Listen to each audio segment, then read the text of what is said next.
I was trying to make this video, 3 weeks ago at this point? For May 4th, the Star Wars Day. I don't know if it's national or international or if it's not even official, but either way, I was going to try and make this video for May 4th. That's about the week when I started to get sick, though. I didn't record it because I had just gotten the game, I think the Friday, May 3rd, and then I had a party the next day, and I was going to just record it after the party, but however, that Sunday immediately after is when everything went to hell with my throat, and I haven't really been feeling that well. I was supposed to record it last week since I was feeling much better, but since my voice is getting a lot stronger, I decided, you know what, or since last week my voice was really messed up anyway, so now my voice is stronger, I decided, you know what, I'm just going to wait a bit, and, well, here we go. The Han Solo card game. Yep. That's what we're doing today. If you don't know what this is supposed to be, well, first of all, it is the Han Solo card game that they played in the movie. It is actually the game that he plays to win the Millennium Falcon from Lando Calrissian in, Solo, A Star Wars Story. That is mainly why they made this game, to promote some kind of little game with it. However, what it is actually supposed to be is a game called Sabaac. It's a very wide game in Star Wars, like especially in the Legends stuff. It's pretty much the Star Wars version of a mixture between poker and blackjack, where you're trying to get to a certain number, but you're also betting and, doing different rounds and whatnot, switching out cards and stuff. It is a really fun game, but this is not the original Sabaac. This is a different version of it. I'll get more into that once we actually explain the rules. So let's go ahead and open this up and see what's in the box. So the Han Solo card game, like I said, I've already opened this, so it's not like it's going to be a brand new unboxing. The little tab is right there, and you can open it up. These do actually come in a little plastic bag, just so you know. And these are the dice that they use for Corellian Spike. But you can literally just replace those with any old dice that you have. You can even just use one and roll it twice. The thing you're going to be rolling for is doubles. If at any point you roll doubles and they match, then something happens. If you roll and they don't match, that is completely fine. Although these do technically have like a numbering system that you can Google. You could literally just take a regular 2d6 and roll it. Why is this focus so terrible? What the hell? So yeah, you could take this and roll it 1, 4, and it doesn't match. Or you could roll it 1 and 1 and it matches. Why am I getting so many ones with this die? Anyways, then you have the actual deck itself. I made sure to organize them so it looks nice and pretty. But you will be dealing with 3 types of cards. There are green positive cards, red negative cards, and then there is the blue Psylop, aka the Fool. The deck is made of 3 copies of each card, numbering from 1 to 10, and each number has both 3 positive versions and 3 negative versions. So there's 3 green 5s and 3 red 5s. There are 3 green 7s and 3 red 7s. 8s, 2s, 8, 4, 8, 0. The only one there are not 3 of, or technically 6 of, is the Psylop. There are only 2 Psylops in the deck. They pretty much act like Joker cards. However, well, they are as rare as Joker cards, I should say. However, they act like 0. They are neutral. They are negative. But they do come into the rules. Under this, I have my actual chips. Now, these are not like actual betting chips and whatnot. By the rules, since this is a family game, there is no betting rules. However, there are rules online that you can Google, and then you'll have some betting stuff. But this, since the game is not betting, you're playing for points. You will shuffle these up, and then you'll show out however many players there are, up to 4. Those are the points that you're going to be playing for this turn. So, for example, this one, Imperial Trooper helmet, 1,700 points. This one's 4,500 points, 12,000 points, and 1,200 points. You can play for those. Whoever wins gets first pick. Whoever gets second best hand gets the next pick. so on and so forth. The most rarest one, obviously, is the golden, if I can find it, the golden Millennium Falcon, 25,000 points. The game goes until all of these are gone, and the person with the most points wins. So how do you actually play around? Well, I'm not going to need those because I'm about to go over the rules. Again, I'm just going to put those in because I don't really care about those. I only use them for, very basic play, but most of the time my friends and I do actual, betting with chips and whatnot. And I do want to get actual, Star Wars style chips so it looks better. So, how do you actually play? Well, first off, you're going to have to decide who's going to be the first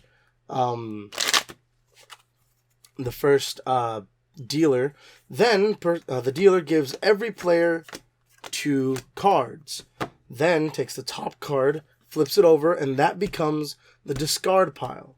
So let's say this guy was the dealer. He dealt to this guy first. Whoever's next to the dealer goes first. They look at their cards, and then they're trying to get their total down to 0 using a mix of positive and negative cards. So, for example, he doesn't want a 9 because he has a 5 and he has a -2. He wants a -3 or a -5 and switch it out. So he draws, and he gets a -2. So that's -4 and 5. That equals +1. On your turn, you could do one of 3 things, really. You can take this card, add it to your hand, and discard something. Or you could take the top card of the deck and discard something. However, you can also just do nothing. And if you take a card, that's the only time you can discard. So if you, for example, you want to do nothing, you cannot just discard a card. In order to discard a card, you have to take a card. However, if you take a card, you do not have to discard a card. So, for example, 8, 7, he definitely doesn't want that 9. He takes a 2 and decides to get rid of the 7. So he's now down to -6. He's at 4 and 8. Well, that 7 is looking tempting, so he takes it and discards the 4. Once all players have had a turn, that's when these dice come in. You roll. If they don't match, you're good. However, if they match, everyone counts how many cards they have in their hand. 2, 2, and 3. Then they are shuffled in with the deck. And everyone gets the same amount of cards that they put back in. So, for example, this guy put 3. 1, 2, 3. This guy put 2, and this guy put 2. Now, in the next round, the second round, he now has to work with this. He has a -2, a +2, and a 10. He draws, and he decides to discard that 10 because -2, -2, -4, +2 takes that down to a -2. It's better than a +8. You're trying to get as close as you can. Sometimes it's not possible. 5, 5, he wants that 10. Boom. That is 0. That is what you're going for. This guy, 8, 7, 4, and he gets a 5. He doesn't want... he decides to actually discard that 8, because at least that's a closer total to 0. Then you do the dice again. This time nothing shows up, so he decides to go again. And he decides to just discard that -2 to get at least down to a -1. He already has a 0. He doesn't have to play. This guy doesn't have to play anymore. However, if he were to draw a Psylop, that would be really good. Because, for example, if this guy had just that, or even, let's say this, that was his hand. So his hand would be 2 -0s and 2 -2s, not zeros, 2 -2s and 2 +2s. They equal each other out to equal 0. This guy has 5, 5, 10, or -5, -5, 10. That equals out. And this guy, well, let's just say he loses. However, once they do 3 rounds of betting, you still do a 3rd round of dice. Or betting, I mean card collection. So, then everyone shows their hands. The one closest to 0 wins. However, there are different ways to get to win. So, for example, this guy has 0 and this guy has 0. Who would win? Well, this is a game of pushing your luck. So whoever has more cards in their hand, but still equaling 0 or closest, wins. So, for example, this guy only used 3 cards total, while this guy used 4. That was a big risk. So he would actually win. However, if, let's say, if he had a 5-5 and this guy had a 2-2. Well, 5 -5 and 5 and 2 -2. Let's say these were the hands. They both have 0, but they both have 2 cards. Who would win? Well, in that case, it's whoever's cards equal out, or whoever's cards actually add up to the biggest total. So, for example, not counting minuses, just 2 and 2. That equals 4. 5 and 5. That equals 10. This guy would win. However, another deciding factor. Let's say this guy had this again. The -5, -5, and 10. And this guy had 2, 2. And instead of a third card, we're actually going to give him... So let's say this guy just had the 2 and -2, and then he had the Psylop. So yes, this guy has 0, and he used 3 cards. This guy had 0, and he used 3 cards. Technically, by the old rule, this guy would win with a total of 20 and total of 4. However, the Psylop trumps everything. So, even though his total is less and he used the same amount of cards, the Psylop is the lucky card. There's only 2 in the deck. That's the biggest risk. So, this guy would actually win. There are different hands that are considered very rare, like, for example, a 10, a Psylop, and then a -10. So this is actually one of the best hands in the game. A 10, a Psylop, and a -10. There's also for example, a 10, -9, -8, and then +7. That is also a really rare hand to get. And if you do the additions, and if you do the math, 7, 10, 17, 8, 9, -17, this is actually one of the best hands to get. It's hard to get, and it's even harder to add a Psylop into that. But those are the best hands to get. However, earlier I was saying that this is a version of Sabaac. This is not the original version of Sabaac. That is because this is considered Corellian Spike Sabaac, and I will get into that in a second. So like I said before, this version of Sabaac is the Corellian Spike version, which means that it is actually different than the original Sabaac. This is all mainly like, Star Wars lore, so if you don't care about this stuff, I'll see you guys in the next one. But, this is a little interesting stuff to me. I do like Star Wars lore. I don't know why they call it the Han Solo card game. I guess most people wouldn't know Sabaac.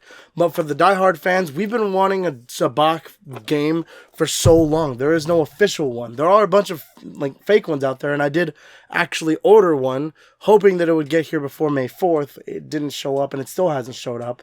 It's shipping from Australia, so it's going to take a while. But it is actually a Corellian Spike version as well. The original Sabaac versions are different in the sense that instead of using dice to change the cards, it's actually all holograms and whatnot. So obviously, it's kind of harder to make that into a real real game for us. But instead of changing the cards by shuffling them in, it would literally just change the values on some of your cards, unless you actually put them in what's called the dampening zone or something like that, which is pretty much just putting them on the table. Then they keep their values and they don't change. So it is a little bit harder to actually put that into real versions. However, a lot of people who actually have remade Sabaac decks have literally just used the Corellian Spike version where they roll some dice, and if it changes, well, you're screwed. But it also differs in the point of the game itself. Instead of trying to get to 0, you're trying to get to either 23 or -23.